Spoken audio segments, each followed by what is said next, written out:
We're sharing 5 things we genuinely thought we needed until we started traveling. And there's one bonus thing, one surprising thing that we thought we'd miss the most. And we'll get to that at the end. We didn't start traveling just to see the world, but also, in part, to get rid of stuff. We've been traveling and living non-stop for over 2 years all around the world. And along the way, travel started changing what we thought we actually needed. There were a lot of things that we owned or even packed that felt essential at the time. Until living out of our backpacks made us question them. I'm Noelle. I'm Jonathan. And we're sharing our adventures around the world.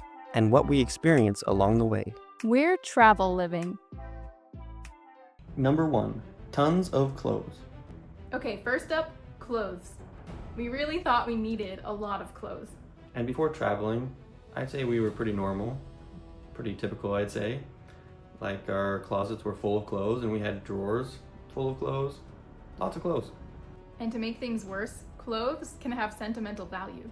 Yeah, I had a lot of shirts from high school, swag shirts, t-shirts, shirts that were gifts, mostly shirts actually. And even knowing that you only wear one shirt a day, sometimes you convince yourself that you need even more.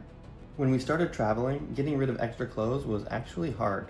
Each piece felt practical, like, yeah, I might need that someday. But when you're packing for an indefinite period, you have to adapt. We had to make a decision. Just 4 to 5 shirts each. 4 to 5 pants or shorts, and 2 pairs of shoes. That's it. And you know what? I don't feel like I'm missing anything. You naturally rotate through your favorite clothes anyway. And now, when we buy clothes, it's only stuff we actually love. And the old stuff is replaced and is donated. And what's left is just the clothes that we actually love and wear. And we do wear it nearly every week. And because we have so little clothing, we do laundry once a week. But it's super fast to do because we only have a few changes of clothes. Next, a big house. There's the idea floating around that bigger is always better. And sure, a big house does have its benefits.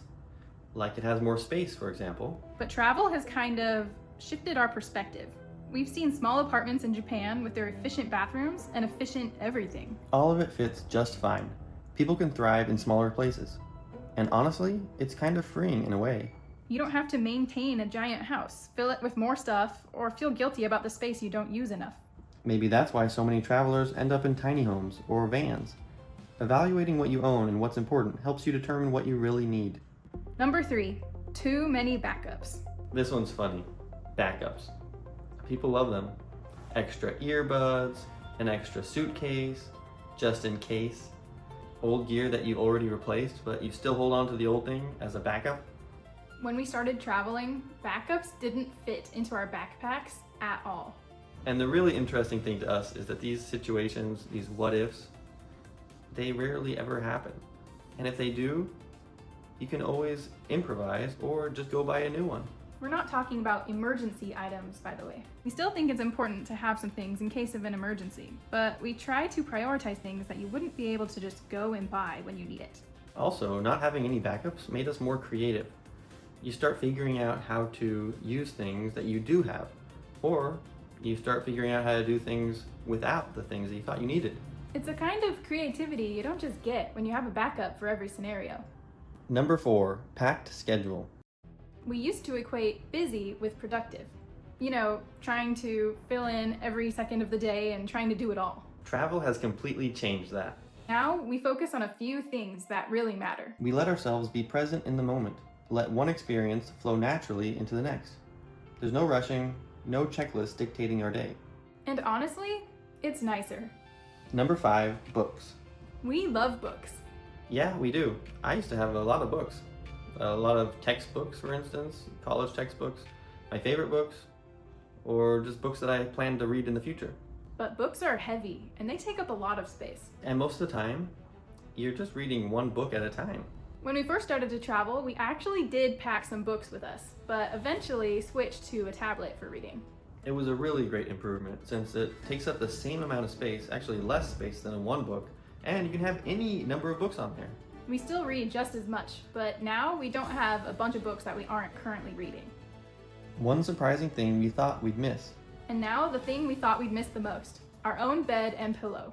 Since we travel, we sleep wherever we are. That means different beds, different pillows. And surprisingly, we're fine. I mean, sure, some beds are too hard. Some beds are too soft. Some pillows are lumpy. We've been amazed at how adaptable we are. Different cultures, different foods, different climates, even different beds haven't been as difficult as we thought. It seems like a little thing, but it's also a reminder that we can adapt. And travel shows you that.